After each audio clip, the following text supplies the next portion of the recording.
Hello students, कैसे हैं आप? तो चलिए आज स्टार्ट करते हैं आपके संविधान का भाग 3। और इसमें हम लोगों ने पार्ट 1 और पार्ट 2 का लेक्चर बना दिया था। आप ज़रूर उसे देखिए। अगर आप ये वीडियो पहली बार देख रहे हैं तो वो वाला वीडियो ज़रूर देखें, पहला और दूसरा पार्ट का। इसमें मैं कॉन्स्टिट्यूशन के साथ साथ बाकी चीज़ों को भी क्या बोल सकते हैं कवर करते हुए चल रहा हूँ, उसके कॉन्सेप्ट को भी समझाते हुए चल रहा हूँ। और ज़्यादा बड़े-बड़े वीडियोस नहीं है, कल का वीडियो थोड़ा ज़्यादा बड़ा हो गया था। छोटा करेंगे क्योंकि छोटे-छोटे वीडियो अगर डेली पढ़ें और डेली एक टॉपिक को ले लेके चलें तो काफ़ी कुछ सीख सकते हैं हम, ठीक है? ज़्यादा बड़ा बनाने की कोशिश हम नहीं करेंगे। ठीक है दोस्तों, तो चलिए आज का वहीं से स्टार्ट करते हैं। 18th नंबर का क्वेश्चन जो हम लोगों ने कल छोड़ दिया था, ये 18th नंबर का जो सवाल है हम उसे ही सॉल्व करते हैं। देखिए यहाँ पर क्वेश्चन है वीटो का अर्थ क्या होता है? What is the meaning of veto? V E T O इसे इंग्लिश में लिखेंगे, what is the meaning of veto. और वीटो पावर जो है हम लोग जानते हैं, अगर नहीं जानते होंगे तो बता रहा हूँ। आर्टिकल कॉन्स्टिट्यूशन के आर्टिकल 111, ठीक है? कौन सा आर्टिकल है दोस्तों? आर्टिकल 111 अनुच्छेद 111 में वीटो शब्द का इस्तेमाल किया गया है। वीटो का मतलब होता है कि यदि राष्ट्रपति को ऐसा लगता है कि कोई कानून जनहित के लिए मतलब पब्लिक असिस्टेंस के लिए हानिकारक है या फिर उसमें कोई कमियां हैं तो वो उसे रोक लेता है। क्या करता है? रोक लेता है। तो यहाँ पे वीटो का अर्थ आप समझ गए होंगे क्या है? रोकना। ठीक है दोस्तों, क्या है इसका मतलब? रोकना है। ठीक है, याद रखेंगे। वीटो शब्द का मतलब जो होता है वो होता है रोकना। ठीक है, चलिए आगे बढ़ते हैं। वीटो शब्द का मतलब होता है रोकना। और अब अगला सवाल वापस 19वें नंबर से।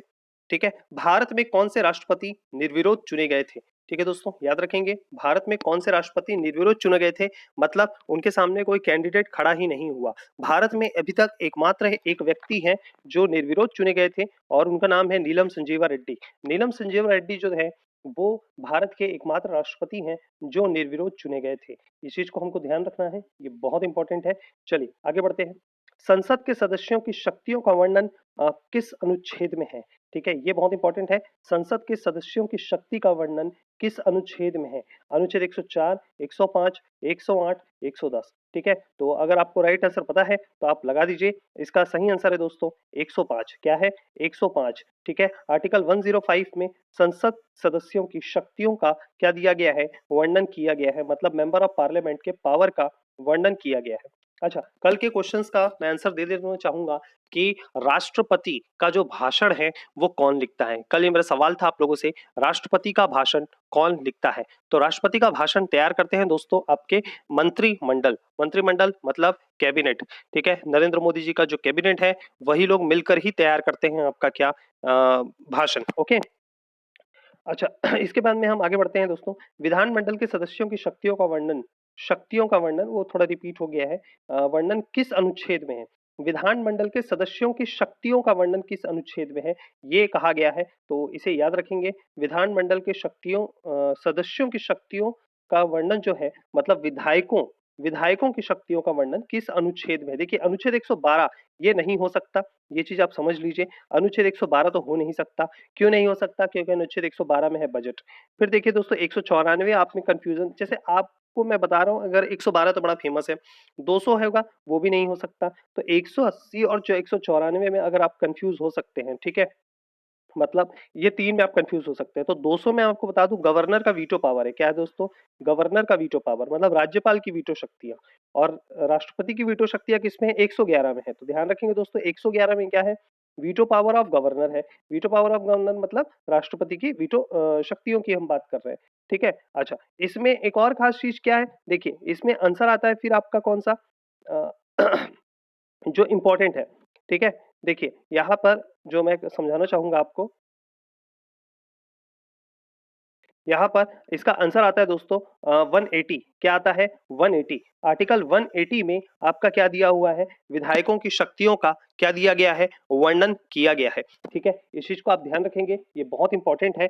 अनुच्छेद 180 में विधायकों की शक्तियों का क्या किया गया है? वर्णन किया गया है। ठीक है दोस्तों, अच्छा एक चीज और ध्यान रखेंगे इसमें कि विधानमंडल के सदस्य मतलब क्या होता है? विधानमंडल के सदस्यों का मतलब होता है दोस्तों कि विधायकों की यहाँ पर बात कर रहा है। वो क्या बात कर रहा है? विधायकों की बात कर रहा है। ठीक है। विधायक मतलब विधानमंडल में 2 सदन होते हैं। सबसे पहले तो ये चीज़ समझ लीजिए विधानमंडल को इंग्लिश में क्या कहते हैं? विधानमंडल को इंग्लिश में कहते हैं दोस्तों आपका लेजिस्लेचर। क्या कहते हैं? लेजिस्लेचर कहते हैं। ठीक है। लेजिस्लेचर मतलब विधानमंडल। विधानमंडल जो है दोस्तों 3 क्या बोलते थे 3 चीज़ों से मिलकर बनती है विधानमंडल। जैसा कि हमारे देश का संसद 3 लोगों से मिलकर बनता है, वैसे ही हर राज्य का विधानमंडल 3 लोगों से मिलकर बनता है। तो इस चीज़ को आपको ध्यान रखना है। ठीक है। वो कौन-कौन से है तो सबसे पहले आता है दोस्तों विधानसभा। विधानसभा के बाद में फिर आता है आपका विधान परिषद। ठीक है। विधान परिषद, विधानसभा, विधान परिषद और राज्यपाल। ठीक है। राज्यपाल, विधानसभा और विधान परिषद, इन तीनों को मिलाकर आपका क्या बनता है? मतलब कह सकते हैं कि राज्य का क्या बोलते हैं विधानमंडल तैयार होता है। और इस राज्य विधानमंडल में कुछ कुछ राज्य जो हैं वो सिर्फ विधान परिषद रखे हैं, और सभी राज्यों में हम ये कह सकते हैं कि ज्यादातर जो राज्य हैं, ज्यादातर जो भारत के राज्य हैं वहां पर सिर्फ विधानसभा है, मतलब एक सदन है। जैसे छत्तीसगढ़ की बात करते हैं, तो छत्तीसगढ़ की अगर हम बात करें तो छत्तीसगढ़ में सिर्फ और सिर्फ क्या है आपका? विधानसभा है। क्या है? विधानसभा है। लेकिन अगर हम उसकी बात करें जैसे अन्य राज्यों की, कुछ राज्यों में विधान परिषद और विधानसभा दोनों है। ठीक है। अच्छा, ये एक बहुत ही सामान्य सी बात है कि नॉर्मली अगर हम देखें तो नॉर्मली अगर हम देखें तो यहाँ पर हम ये देखते हैं कि जैसे कुछ-कुछ राज्यों में विधानसभा और विधान परिषद दोनों आते हैं। ठीक है, विधानसभा और विधान परिषद दोनों। जैसे उत्तर प्रदेश हो गया, ठीक है, उत्तर प्रदेश हो गया और आपका बिहार हो गया, तेलंगाना हो गया, आंध्र प्रदेश हो गया, कर्नाटका हो गया, महाराष्ट्र हो गया। ठीक है। दोस्तों एक चीज जो मैं आपसे माफी मांगना चाहूंगा, यहाँ पर मैंने थोड़ा सा गड़बड़ किया है। ठीक है, इसके लिए मैं आपसे माफी चाहता हूँ। यहाँ पर जो आंसर है 180 नहीं है। ठीक है, ये 194 है। क्या है? 194 है। ठीक है, सॉरी 194 इसका आंसर है ना? शायद मैंने 194 ही दिया या 180, सॉरी 194 ही मैंने आंसर दिया था। ठीक है, सॉरी सॉरी सही आंसर दिया था। मैं इसे एक बार चेक कर रहा था क्योंकि एक ह्यूमन बीइंग हूँ, गलतियां हो सकती है, माफी चाहूंगा आपसे। ठीक है। मैंने इसे अभी चेक किया और 180 194 में मैं भी कंफ्यूज था। 200 और 112 नहीं था। बहुत दिन बाद मैं पढ़ाने के लिए निकला तो मुझे शायद थोड़ा सा कंफ्यूजन था। मैंने 194 ही कहा, शुरू में मेरे को ऐसा लगा कि मैंने 180 कहा होगा। नहीं, मैंने 194 कहा और वो ही सही है। 194 he is the right answer. ठीक है, तो 21वां का आंसर है 194। ठीक है दोस्तों, तो 194 में दिया है विधानमंडल के सदस्यों का वर्णन, मतलब विधायकों का वर्णन। विधायकों की शक्तियां किसमें दी गई हैं? 194 में। और सांसदों की शक्ति का वर्णन है 105 में। ठीक है दोस्तों, चलिए आगे बढ़ते हैं। धन विधेयक को किस अनुच्छेद में परिभाषित किया गया है? तो धन विधेयक को परिभाषित किया गया है अनुच्छेद 110 में। किसमें परिभाषित किया गया है? अनुच्छेद 110। आर्टिकल 110 ये कहता है कि धन विधेयक की परिभाषा उसमें बहुत ही क्लियरली दी गई है। चलिए, अब बड़ा क्वेश्चन आ रहा है। 23 नंबर के क्वेश्चन को देखेंगे। संसद के संयुक्त अधिवेशन बुलाने के विषय में सही क्या है? तो ज्वाइंट सेशन, पार्लियामेंट का जो ज्वाइंट सेशन है वो कौन से आर्टिकल के थ्रू बुलाया जाता है? तो अनुच्छेद 108 के तहत में राष्ट्रपति जब चाहे तो क्या कर सकता है? संसद का संयुक्त सत्र बुला सकता है। किसकी सलाह पर? प्रधानमंत्री और उसकी मंत्रिपरिषद की सलाह पर। ठीक है, तो चलिए ये वाला क्वेश्चन थोड़ा देख लेते हैं। अब इसमें आपको क्या करना है? कुछ नहीं, एक टोटल देखिए 6 स्टेटमेंट दिए हुए हैं और नीचे ए ऑप्शन आप देख रहे होंगे और इधर देखेंगे, है ना, इस तरफ वाले सेक्शन में ये वाला। ठीक है, यहाँ पर देखेंगे इस तरफ है इसका आंसर, ये वाला है, ये ए ऑप्शन है और इधर बी सी डी दिया हुआ है। तो हमको टोटल आंसर देना है दोस्तों। क्या करना है? हमको ऊपर से स्टेटमेंट पढ़ते हुए चलना है और नीचे आंसर मैच करना है कि सही क्या है। क्वेश्चन क्या पूछ रहा है? संसद के संयुक्त अधिवेशन बुलाने के विषय में सही क्या है, मतलब ज्वाइंट सेशन के बारे में आपको सही चीजें बतानी है। तो पहला दिया है दोस्तों, यदि विधेयक एक सदन में पारित हो चुका हो और दूसरा सदन पहले सदन से सहमत है। ठीक है। अच्छा, ये क्या बोल रहा है? यदि विधेयक, यदि कोई बिल है वो एक हाउस में पारित हो चुका है, मतलब मान के चलिए लोकसभा में पारित हो चुका है और राज्यसभा में बचा हुआ है, और दूसरा सदन मतलब मान के चलिए राज्यसभा पहले सदन से असहमत हो। ठीक है। हाँ, असहमत है ये। ठीक है, से का सहमत लिखा है लेकिन यहाँ पे है असहमत। ठीक है, यदि विधेयक एक सदन में पारित हो चुका हो और दूसरा सदन पहले सदन से असहमत हो, यहाँ पर मिसप्रिंट हुआ है असहमत हो। ठीक है, यदि विधेयक एक सदन में पारित हो चुका है, मान के चलिए लोकसभा में पारित हो चुका है और राज्यसभा लोकसभा से असहमत हो, तो ये एकदम क्लियर स्टेटमेंट है। हाँ, ये चीज सही है इसी कंडीशन में ही क्या बुलाया जा सकता है, जॉइंट सेशन बुलाया जा सकता है। ये एकदम सही है, कोई दिक्कत नहीं है इसमें। ठीक है दोस्तों, तो इसमें कोई दिक्कत नहीं है, ये पहला लाइन एकदम सही है। दूसरा लाइन ये बोल रहा है यदि एक सदन दूसरे सदन के द्वारा विधेयक में प्रस्तावित संशोधन से असहमत है। मान के चलिए यदि एक सदन, ये एक सदन कौन है, राज्यसभा ही हो सकता है, ठीक है, राज्यसभा दूसरे सदन के द्वारा विधेयक में प्रस्तावित, विधेयक में मतलब बिल में कोई चीज बोला गया है और उससे वो असहमत है कि भाई हम इससे असहमत है, तो भी हाँ ये भी एक सही कंडीशन है। ठीक है, तो पहला कंडीशन भी सही है कि भाई लोकसभा की चीजों को राज्यसभा ने एक्सेप्ट नहीं किया, लोकसभा ने पास जरूर कर दिया लेकिन राज्यसभा बोल रही कि नहीं भाई हम सहमत नहीं है। तो एक सदन पारित कर चुका है लेकिन दूसरा सदन क्या है, अभी भी असहमत है। ठीक है, तो उस कंडीशन में क्या होगा, जॉइंट सेशन बुलाया जा सकता है। दूसरा लाइन भी एकदम सही है कि यदि एक सदन दूसरे सदन के द्वारा विधेयक में प्रस्तावित संशोधन से असहमत है, इसका मतलब ये होता है कि मान के चलिए लोकसभा ने उसमें कोई संशोधन किया, ठीक है, और उस बिल को पास किया कि भाई एक कोई बिल है, कोई कानून बनाना है, तो उसके लिए लोकसभा में कानून लाया गया और वहां से पास किया गया। लेकिन राज्यसभा उस चीज से बिल्कुल असहमत है, वो बोल रही है कि भाई आपने जो अमेंडमेंट किया है, ये जो सुधार किया है, हम उससे एग्री नहीं करते और उस कंडीशन में तो हम बिल्कुल एग्री नहीं करेंगे। तो इस कंडीशन में सरकार राष्ट्रपति को बोलकर क्या बुला सकती है, ज्वाइंट सेशन बुला सकती है। अच्छा, तीसरा बोला जा रहा है इसके 4 माह बाद राष्ट्रपति संसद का अधिवेशन बुलाएगा। इसके 4 माह बाद मतलब यदि कोई चीज से असहमत है कोई आदमी, उसके 4 महीने बाद, तो ये गलत है दोस्तों, ऐसा नहीं होता। 4 महीने बाद नहीं बुलाया जा सकता। ठीक है, थोड़ा टाइम तो लगना ही है, 6 महीने तो कम से कम उसमें लगते ही हैं। ठीक है, तो ये थर्ड लाइन तो आपकी गलत हो गई। चौथा लाइन को देखते हैं, यदि लोकसभा राज्यसभा से असहमत है तो राष्ट्रपति संयुक्त अधिवेशन बुलाएंगे। वही है दोस्तों, ऊपर वाली लाइन को ही थोड़ा रिपीट कर दिया है, सही लाइन है। लोकसभा राज्यसभा से असहमत है तो राष्ट्रपति संयुक्त अधिवेशन बुला सकते हैं, एकदम सही है, कोई दिक्कत नहीं है। प्रत्येक विषय संसद की बहुमत से निर्णय लिया जाता है। ठीक है, देखिए दोस्तों यहां पर क्या लिखा है कि प्रत्येक विषय संसद की बहुमत से निर्णय लिया जाएगा। संसद की बहुमत से निर्णय नहीं लिया जाता दोस्तों, ये जो छठवां लाइन है उसको थोड़ा नीचे पढ़ेंगे, प्रत्येक विषय उपस्थित और मतदान करने वाले सदस्यों के बहुमत से निर्णय लिया जाएगा। देखिए दोनों लाइन सुनने में एक जैसी है, संसद ही तो है, लेकिन परफेक्ट वर्ड क्या है। देखिए पहले ऐसे क्वेश्चंस आते थे, पीएससी में हो चाहे व्यापम में हो चाहे अदर एग्जाम्स में हो, वो ऐसे क्वेश्चंस आते थे कि वो आपसे एकदम डायरेक्ट क्वेश्चन पूछता था। आजकल क्या होता है ना कि हर क्वेश्चन का जो ऑप्शन होता है वो एकदम सेम टू सेम होता है। अब वो पैटर्न बदल रहा है, अब उस नए पैटर्न के हिसाब से तैयारी करनी है कि भाई हमें एकदम परफेक्ट आंसर की तलाश होनी चाहिए। तो यहाँ पर जो छठवा है वो एकदम परफेक्ट है कि प्रत्येक विषय उपस्थित और मतदान करने वाले सदस्यों के बहुमत से निर्णय लिया जाएगा। मतलब 545 या 543 सदस्य कहाँ है लोकसभा में और 245 सदस्य कहाँ है राज्यसभा में। जब ये दोनों ज्वाइंट सेशन करेंगे और दोनों एक साथ बैठेंगे तो लगभग इनकी संख्या लगभग दोस्तों 8 इधर गिन लो और 4 4 8 और 5 2 7, 788 लोग हैं। तो यहाँ क्या बोल रहा है, देखिए प्रत्येक विषय उपस्थित और मतदान करने वाले सदस्यों के, तो 788 लोग हैं टोटल मिला के। लेकिन टोटल हो सकते हैं क्या, हो सकता है कि इस 543 में से सिर्फ 500 लोग आए हों, ठीक है, और इस 245 में सिर्फ 200 लोग आए हों। तो कितने लोग हो जाएंगे टोटल दोस्तों, अगर आप इन सबको काउंट करें तो अगर आप देखेंगे तो टोटल कितने हो जाएंगे, 700 हो जाएंगे। 500 मान के चलिए उधर से आएंगे, 700 हो जाएंगे। अब ये कहने का मतलब है कि 700 प्रत्येक विषय उपस्थित, उपस्थित मतलब कितने हैं 700, और मतदान करने वाले, अब भाई 700 लोग उपस्थित है तो 700 लोग मतदान करेंगे ना। ठीक है, नहीं भी करेंगे तो इसमें से मान के चलो 10-20 लोग बोल देंगे हम वोट नहीं करना चाहते, हमको नहीं समझ में आ रहा है, तो 680 लोग मतदान कर दिए लो।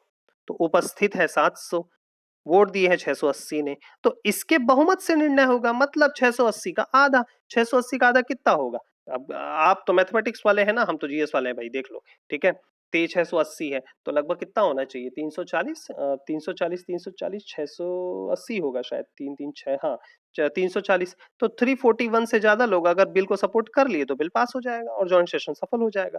341 से कम लोग हुए तो नहीं हो पाएगा बिल पास। बस यही तो है हिसाब किताब, और थोड़ी कुछ है।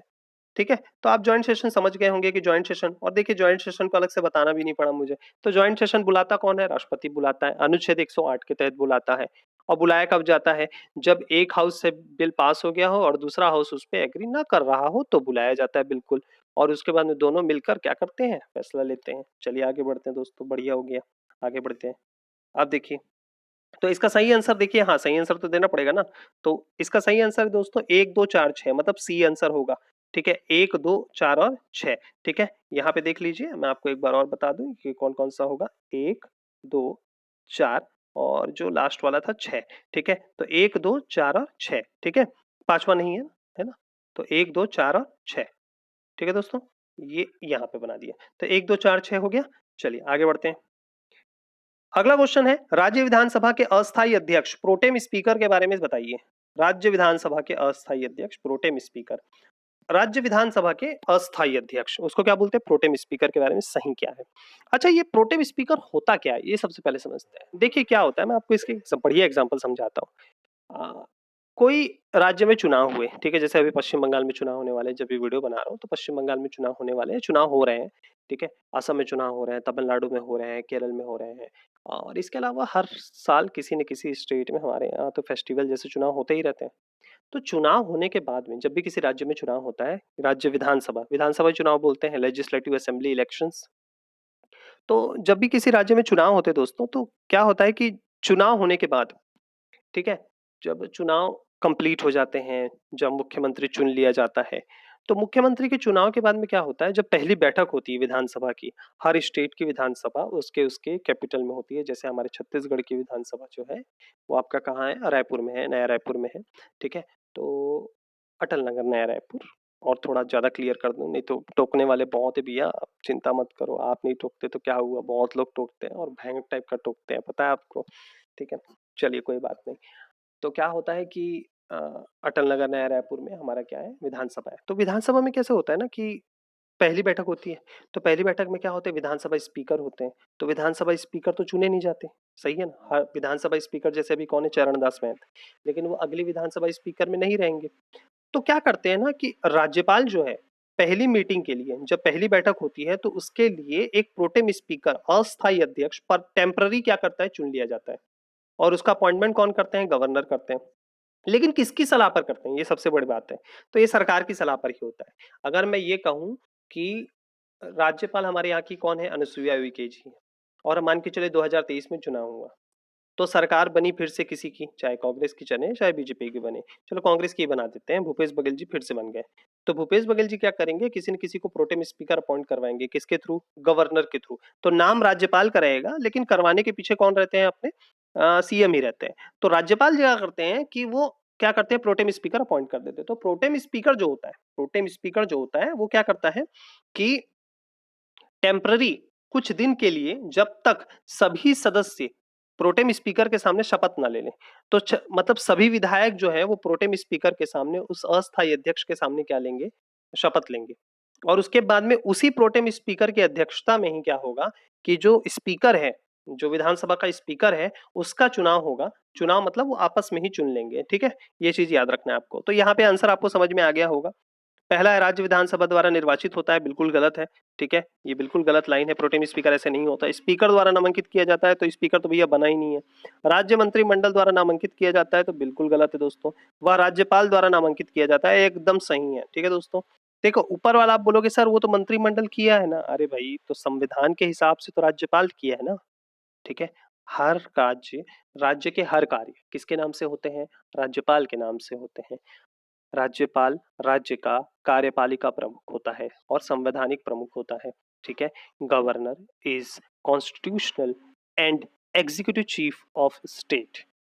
ओके दोस्तों, आर्टिकल 154। ठीक है, आर्टिकल 154 में ये लिखा हुआ है, अनुच्छेद 154 में ये लिखा हुआ है कि राज्यपाल राज्य का कार्यपालिका प्रमुख होगा। ठीक है, और राज्य के सभी कार्य उसके हिसाब से होंगे। ओके दोस्तों, क्लियर है सबको? चलिए आगे बढ़ते हैं, बहुत बढ़िया, आगे बढ़ते हैं। नई अखिल भारतीय सेवाओं के सृजन के लिए किसका अनुमोदन आवश्यक है? नई अखिल भारतीय सेवाएं, knew all India services. All India services मतलब आईएएस, आईपीएस, आईआरएस, आईएफएस, बहुत सारे होते हैं। ठीक है, तो ये जो न्यू ऑल इंडिया सर्विसेज, इस टाइप का अगर सृजन करना हो, उसका क्रिएशन करना हो, उसको बनाना हो, तो किसका अनुमोदन आवश्यक है? यहाँ पे क्या लिखा हुआ है दोस्तों, न्यू ऑल इंडिया सर्विसेज बनानी हो तो किसका अनुमोदन आवश्यक है? तो हम यहाँ पर आंसर देंगे राज्यसभा के 2/3 बहुमत से। राज्यसभा के 2/3 बहुमत से न्यू ऑल इंडिया सर्विसेज बनाई जाती है। ठीक है, तो न्यू ऑल इंडिया सर्विसेज किसके अनुमोदन से बनाई जाएगी? राज्यसभा के 2/3 बहुमत से। मतलब राज्यसभा में है 245 लोग, ठीक है, उसका 202 तिहाई लोग को टोटल चाहिए, मतलब 2/3 निकाल लेना, ठीक है दोस्तों, याद रखना। तो 2/3 बहुमत चाहिए। निम्न में से कौन राज्यसभा का सदस्य होते हुए भी लोकसभा की कार्रवाई में भाग ले सकता है? थोड़ा गलत हो गया था, लेकिन मैं आपको समझा देता हूँ इसका मतलब। इनमें से कौन, निम्न में से कौन राज्यसभा का जो मेंबर है फिर भी वह लोकसभा की कार्रवाई में भाग ले सकता है? इस क्वेश्चन का मतलब ये है कि मतलब कोई कौन है, वो पर्सन कौन है या वो पोस्ट कौन सी है जिसमें कोई आदमी है मेंबर राज्यसभा का, मतलब राज्यसभा का मेंबर है पर वो लोकसभा के मीटिंग में भी भाग ले सकता है, लोकसभा में भी जाके बैठ सकता है। अब आपने मोदी जी को देखा होगा, ठीक है, मतलब प्रधानमंत्री को देखा होगा, तो प्रधानमंत्री अगर राज्यसभा से हुआ तो भी वो प्रधानमंत्री लोकसभा में जाके बैठ सकता है। अब मोदी जी लोकसभा से हैं फिर भी देखो राज्यसभा में जाके बैठते हैं, ठीक है, जवाब भी देते हैं वहां जाके। तो इतना कोई टेंशन वाली बात नहीं है, ध्यान से समझेंगे। तो राज्यसभा का सदस्य होते हुए भी लोकसभा की कार्यवाही में भाग नहीं ले सकता। तो राज्यसभा के मनोनीत सदस्य जो क्षेत्र विशेषज्ञ हो, ठीक है, राज्यसभा के मनोनीत सदस्य जो क्षेत्र विशेषज्ञ हो, या ऐसा कुछ नहीं है, ये बिल्कुल गलत है, ठीक है। ये बिल्कुल गलत है। मंत्री जो राज्यसभा का सदस्य हो, यही तो है दोस्तों, मंत्री। मंत्री, ठीक है, मतलब वो मंत्री जो मेंबर राज्यसभा का है लेकिन लोकसभा में भी जाके बैठ सकता है। जैसे आपको स्टार्टिंग बताता हूँ, जब 2014 में मोदी जी सरकार में आए थे तो उन्होंने अरुण जेटली, दिवंगत अरुण जेटली जी जिनका स्वर्गवास हो गया कैंसर की वजह से, तो अरुण जेटली जी जो थे वो राज्यसभा से मेंबर थे। कहाँ से मेंबर थे? राज्यसभा से मेंबर थे। तो उन्हें उन्होंने क्या बनाया था? फाइनेंस मिनिस्टर बनाया था। तो हमारे देश के जो मोदी सरकार में जो 2014 में थे तो कौन थे? अरुण जेटली हमारे देश के क्या थे? फाइनेंस मिनिस्टर थे। तो उस फाइनेंस मिनिस्टर जो अरुण जेटली जी थे वो राज्यसभा में बैठते थे, लेकिन वो जब बजट पेश करते थे तो बजट कहाँ पेश करते थे? लोकसभा में। तो भाई आप इसी चीज से समझ लो कि जो है कोई भी मंत्री अगर राज्यसभा का सदस्य है तो लोकसभा में जाके बैठ सकता है। अब आप ये सवाल है सर, क्या कोई मंत्री लोकसभा का है वो राज्यसभा में जाके बैठ सकता है? हाँ तो बिल्कुल बैठ सकता है, कोई दिक्कत ही नहीं है, जाते ही है ना, जाते ही है। हमारे यहाँ पे कौन? मोटा भाई अमित शाह जी, वो कहाँ है? गृह मंत्री हमारे देश के, वो कहाँ जाते हैं आपका? इधर चले जाते हैं, कहाँ पे आपका राज्यसभा चले जाते हैं जवाब देने, और बहुत तगड़ा जवाब दे के आते हैं, ठीक है।